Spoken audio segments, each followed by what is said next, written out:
Hi friends, welcome back to my channel stars miniature kitchen and blogs.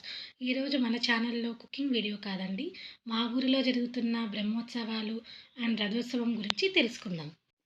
మాది కదిరి అండి. నేను పుట్టి పెరిగిందంతా కదిరి. కదిరి అనేది అనంతపూర్ డిస్టిక్లో ఉంటుంది. ఈరోజు మా కదిరిలో రథోత్సవం అండి. అందుకే మా కదిరిలో ప్రతి సంవత్సరం జరిగే లక్ష్మీ నరసింహస్వామి ఉత్సవాలు అనగా బ్రహ్మోత్సవాలు, రథోత్సవం గురించి మీతో షేర్ చేసుకుందామని అనుకుంటున్నాను. ఫ్రెండ్స్, ముందుగా వీడియోలోకి వెళ్ళే ముందు కొత్తగా ఎవరైనా మన ఛానల్ని చూస్తున్నట్లయితే ప్లీజ్ సబ్స్క్రైబ్ చేసుకోండి. అలాగే ఒక లైక్ కొట్టండి. అలాగే వీడియో ఇలా ఎలా ఉందో కమెంట్ సెక్షన్లో కమెంట్ చేయండి ఫ్రెండ్స్. ఇంకా ఈ వీడియోలో మనం కదిరిలో జరిగే లక్ష్మీ నరసింహస్వామి బ్రహ్మోత్సవాల గురించి తెలుసుకుందాం. మా కదిరిలో జరిగే లక్ష్మీ నరసింహస్వామి బ్రహ్మోత్సవం అండ్ రథోత్సవం 15 రోజుల పాటు ఊరంతా కలిసి ఒక పండుగలా జరుపుకుంటాం ఫ్రెండ్స్. బ్రహ్మోత్సవాలు స్టార్ట్ చేసే ముందు పూజారులు దేవునికి ముందుగా అంకురార్పణం చేస్తారు.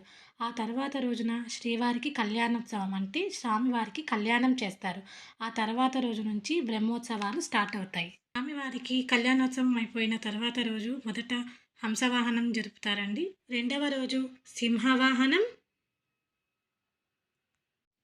మూడవ రోజు హనుమంత వాహనం, నాలుగవ రోజు బ్రహ్మగరుడోత్సవం, ఐదవ రోజు శేషవాహనం,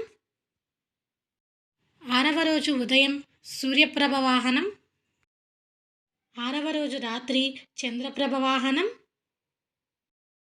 ఏడవ రోజు మోహిని ఉత్సవం జరుపుతారండి.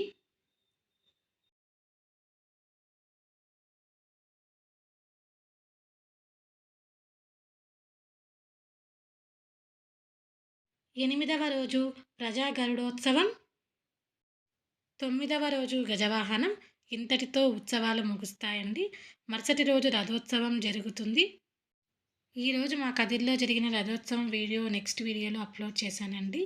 లింక్ డిస్క్రిప్షన్ బాక్స్లో ఉంది. ఇంట్రెస్ట్ ఉన్న వాళ్ళు వెళ్ళి లింక్ని క్లిక్ చేసి వీడియో చూడొచ్చు. నెక్స్ట్ వీడియోలో రథోత్సవం ప్రాముఖ్యత విశిష్టత ఎక్స్ప్లెయిన్ చేశానండి. వెళ్ళి వీడియో చూడండి.